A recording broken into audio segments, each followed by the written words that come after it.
Emma. By Jane Austen. Book 2. Chapter 4. Human nature is so well disposed towards those who are in interesting situations, that a young person, who either marries or dies, is sure of being kindly spoken of.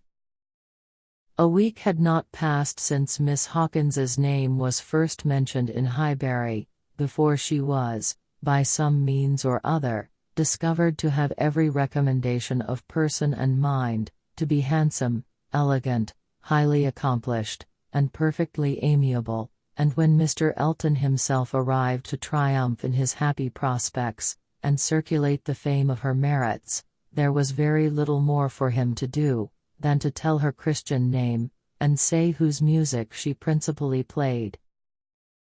Mr. Elton returned, a very happy man. He had gone away rejected and mortified, disappointed in a very sanguine hope, after a series of what appeared to him strong encouragement, and not only losing the right lady, but finding himself debased to the level of a very wrong one. He had gone away deeply offended. He came back engaged to another, and to another as superior, of course, to the first, as under such circumstances what is gained always is to what is lost. He came back gay and self-satisfied, eager and busy, caring nothing for Miss Woodhouse, and defying Miss Smith.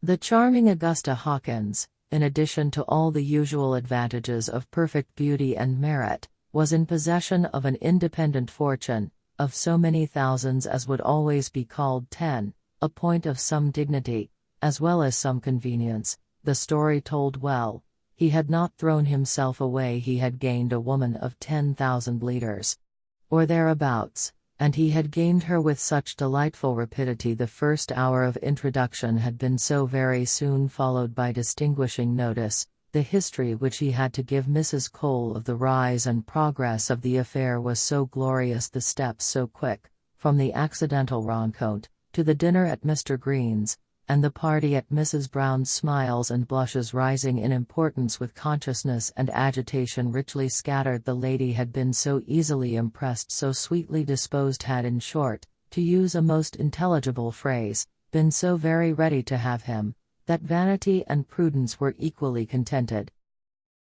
He had caught both substance and shadow, both fortune and affection, and was just the happy man he ought to be, talking only of himself and his own concerns, expecting to be congratulated, ready to be laughed at, and, with cordial, fearless smiles, now addressing all the young ladies of the place, to whom, a few weeks ago, he would have been more cautiously gallant. The wedding was no distant event, as the parties had only themselves to please, and nothing but the necessary preparations to wait for, and when he set out for Bath again, there was a general expectation, which a certain glance of Mrs. Cole's did not seem to contradict, that when he next entered Highbury he would bring his bride. During his present short stay, Emma had barely seen him, but just enough to feel that the first meeting was over, and to give her the impression of his not being improved by the mixture of pique and pretension, now spread over his air. She was, in fact, beginning very much to wonder that she had ever thought him pleasing at all, and his sight was so inseparably connected with some very disagreeable feelings, that, except in a moral light, as a penance, a lesson, a source of profitable humiliation to her own mind, she would have been thankful to be assured of never seeing him again. She wished him very well, but he gave her pain, and his welfare 20 miles off would administer most satisfaction. The pain of his continued residence in Highbury, however, must certainly be lessened by his marriage. Many vain solicitudes would be prevented, many awkwardnesses smoothed by it. A Mrs. Elton would be an excuse for any change of intercourse, former intimacy might sink without remark. It would be almost beginning their life of civility again. Of the lady, individually, Emma thought very little. She was good enough for Mr. Elton, no doubt, accomplished enough for Highbury, handsome enough to look plain, probably, by Harriet's side.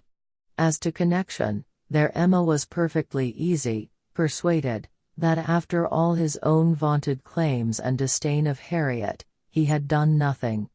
On that article, truth seemed attainable.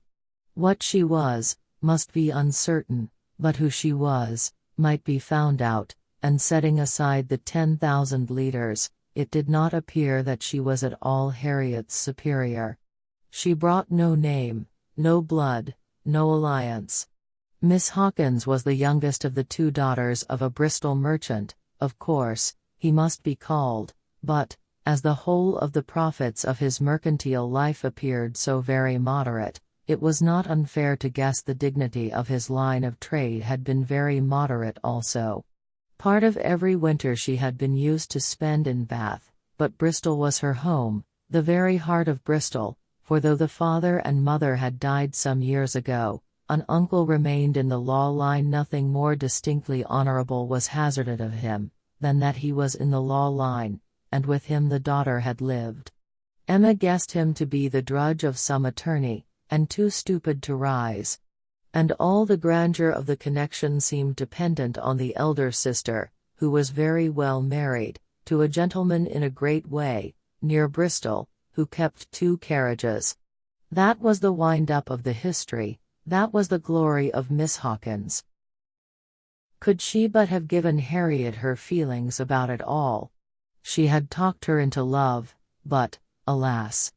She was not so easily to be talked out of it. The charm of an object to occupy the many vacancies of Harriet's mind was not to be talked away. He might be superseded by another, he certainly would indeed, nothing could be clearer, even a Robert Martin would have been sufficient, but nothing else, she feared, would cure her. Harriet was one of those, who, having once begun, would be always in love. And now, poor girl! She was considerably worse from this reappearance of Mr. Elton. She was always having a glimpse of him somewhere or other. Emma saw him only once, but 2 or 3 times every day Harriet was sure just to meet with him, or just to miss him, just to hear his voice, or see his shoulder, just to have something occur to preserve him in her fancy, in all the favoring warmth of surprise and conjecture. She was, moreover, perpetually hearing about him, for, excepting when at Hartfield, she was always among those who saw no fault in Mr. Elton, and found nothing so interesting as the discussion of his concerns, and every report, therefore, every guess all that had already occurred, all that might occur in the arrangement of his affairs, comprehending income, servants, and furniture, was continually in agitation around her. Her regard was receiving strength by invariable praise of him, and her regrets kept alive, and feelings irritated by ceaseless repetitions of Miss Hawkins's happiness, and continual observation of how much he seemed attached. His air as he walked by the house, the very sitting of his hat, being all in proof of how much he was in love. Had it been allowable entertainment, had there been no pain to her friend, or reproach to herself, in the waverings of Harriet's mind, Emma would have been amused by its variations. Sometimes Mr. Elton predominated, sometimes the Martins, and each was occasionally useful as a check to the other. Mr. Elton's engagement had been the cure of the agitation of meeting Mr. Martin. The unhappiness produced by the knowledge of that engagement had been a little put aside by Elizabeth Martin's calling at Mrs. Goddard's a few days afterwards. Harriet had not been at home, but a note had been prepared and left for her, written in the very style to touch, a small mixture of reproach, with a great deal of kindness. Until Mr. Elton himself appeared, she had been much occupied by it, continually pondering over what could be done in return, and wishing to do more than she dared to confess. But Mr. Elton, in person, had driven away all such cares.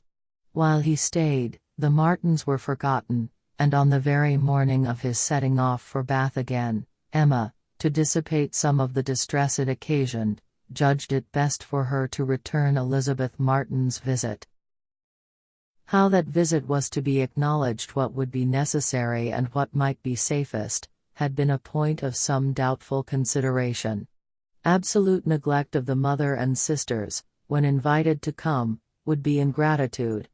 It must not be, and yet the danger of a renewal of the acquaintance. After much thinking, she could determine on nothing better than Harriet's returning the visit, but in a way that, if they had understanding, should convince them that it was to be only a formal acquaintance.